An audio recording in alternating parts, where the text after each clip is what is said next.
So today we are going to be discussing how African Americans were portrayed by television, sports, and media back during the period of the Civil Rights Movement. We will also be taking a look at how our society views African Americans in today's time. Alright, so back in the 1960s, TV primarily consisted of westerns. Casts would usually be all whites, even though African Americans played a critical part of the West. African Americans were mostly infrequent guest stars in supporting roles. Many African Americans complained about wanting more TV roles, but the whites fought back with stereotypical sayings. When TV producers finally gave in, African Americans faced lots of criticism from the white viewers. I read about one study that was done on the show Law and Order on how African Americans were viewed on the show over the time since the 1960s. Basically, back in the 1960s, African Americans weren't shown on the show that often, but when they did appear, they often played very stereotypical roles. Stereotypes like this shaped whites' negative perspective on African Americans. After the Civil Rights Movement, African Americans got more roles and they were portrayed a little less negatively. In the 1970s and 80s, more African Americans were getting roles on the show, but they still weren't representing the percent of the total African American population. By the 1990s and today, the show changed significantly by closely representing the amount of African Americans in the United States. So, as most of you guys know, one of the stereotypes of African Americans is that they're athletic. For instance, most people associate African Americans with basketball.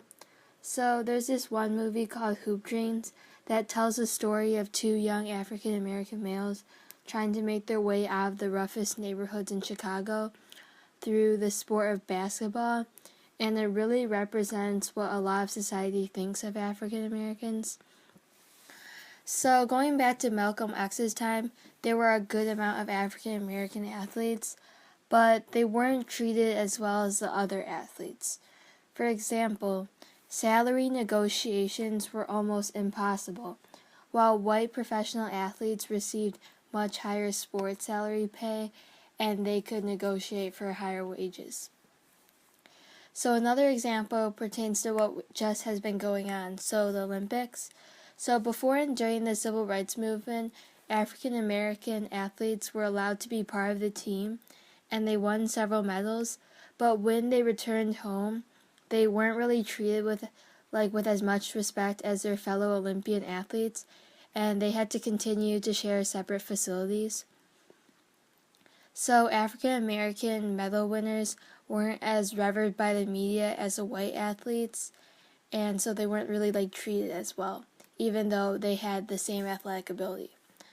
So in today's sports, African American athletes are still viewed a little differently than their fellow teammates, but they still receive the same wages or even more, same salaries. They're usually treated the same in those aspects. So you guys know about Kobe Bryant, right? So the basketball star was accused of sexually assaulting a 20-year-old woman in 2003. However, Bryant claimed that the sex was consensual, so after the woman told the police that she had been raped, she and Bryant both underwent physical examinations to find evidence as to whether the woman's statement was true. And so the examination proved that Bryant had been with the woman, but also that the woman had been with another man as well on the same night, so the charges were dropped.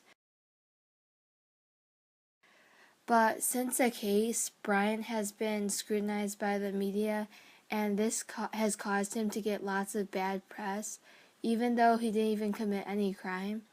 And it was estimated that Bryant lost approximately about 4 to 6 million in endorsements from the original 40 million he had. And okay, so another famous athlete is Tiger Woods.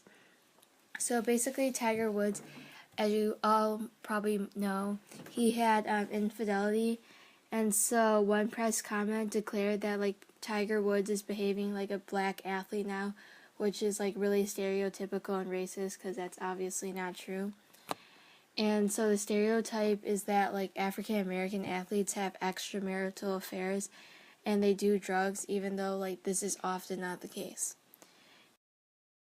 And the media often places lots of pressure on African Americans, and they pretty much only give them two options: be successful in sports or fall into crimes. And a lot of like young African Americans are really seen inadequate if they don't succeed in sports, which is like really unfair.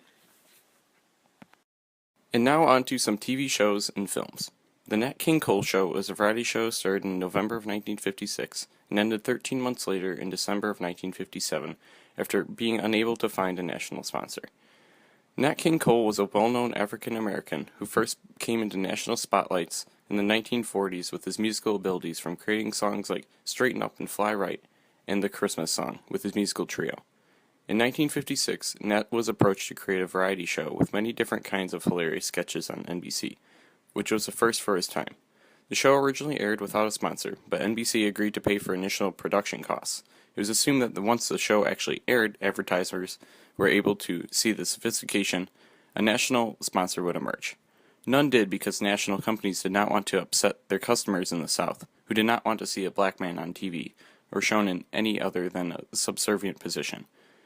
While it is short-lived, Nat King Cole was the first black man to have his own TV show on a major television network.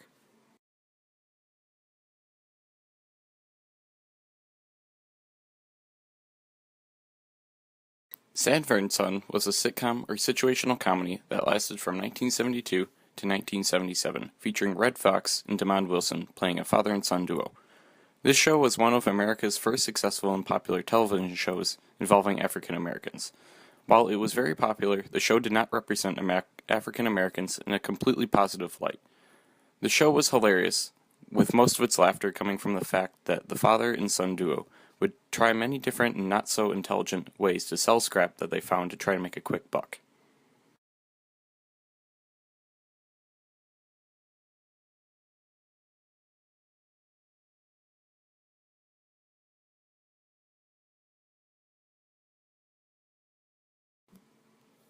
These portrayals enforce the stereotypes that African Americans were not as smart as white Americans, and that they would do anything to make money, but also broke down some stereotypes. In the final episode, Fred finally gets his own high school diploma while being the valedictorian of his graduating class. The show was a very large step forward compared to the last large piece of black television, which was the Nat King Cole Show. The show was a commercial success that helped make the two main actors popular in America. In Living Color was a comedy variety show that ran from 1990 to 1994. The show was a mostly African-American cast, with a few others of different races mixed in as well, and was created by the popular Wayans brothers. The show featured a format similar to shows like Saturday Night Live and Mad TV. It included many comedy sketches and also featured live musical performances by many popular African-American artists from that time, which included Tupac, Heavy D, Public Enemy, Arrested Development, and Mary J. Blige.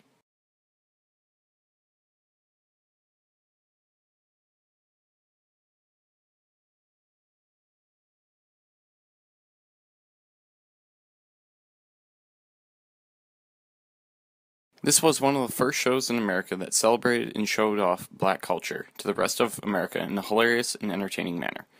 While being very funny, the show also spread the message that black culture was just as good as white culture, and that equality was key in society.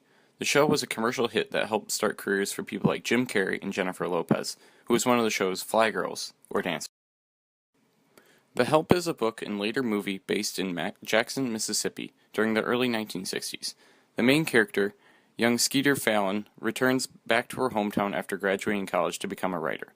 After being approached by a writer in New York, Skeeter decides to write a book about the black maids in Jackson. While leery at first, Eberline, her best friend's maid, decides to open up in an interview first.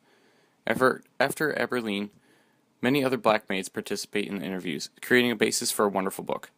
While many white citizens are against this book and its participants, the book goes on to become a hit, shedding light onto the tough and racist lives of housemaids in the South.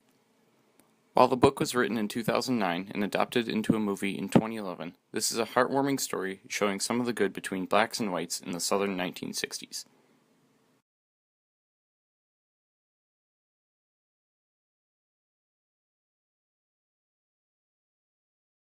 In the media today, a teenager or young adult will spend, on average, 43 hours using technology to get information. That could be from the internet, television, or radio. This allows the average American to have an unlimited access to information.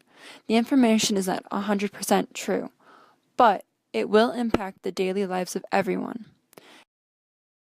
In general, there is a low coverage of African Americans in the news, but when they do focus on them, studies show it is mainly based on crimes. This gives Black Americans bad reputations and makes it harder for them to have a positive outcome in life. The media will internalize stereotypes such as laziness and violence in Black Americans. Statistics show that the local news channels are 4 times more likely to show Black mugshots in local television reports, and their names are twice as likely to be shown on the screen. 4 out of 5 Black Americans say that the media has a negative impact on society views of them. Images portrayed always have an effect on society significantly.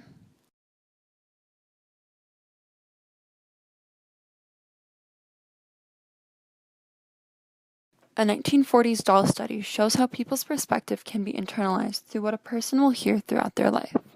Even at an early age, the Black children at the time viewed the white dolls more favorably than the Black dolls that looked like them. In a recent study in 2008, the Black children stated that the white dolls were pretty and good, and that while the Black dolls were ugly and bad. This pretty much mimicked the result from the 1940s trial. This shows that, even though the time has changed, there is still a negative messaging about themselves because of what they see and hear around them, only it is emphasized even more today because of the media. These stereotypes also affect the Black students' educational achievement. Black students are aware that they are often judged as intellectually inferior to whites, and this causes them to have low self-confidence. Experiments show that Black college freshmen and sophomores perform more poorly on standardized tests than white students when race was emphasized.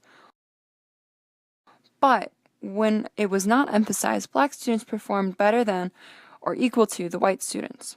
This stereotype caused African American students to lose confidence in their intellectual abilities because of the stereotypes that had been told.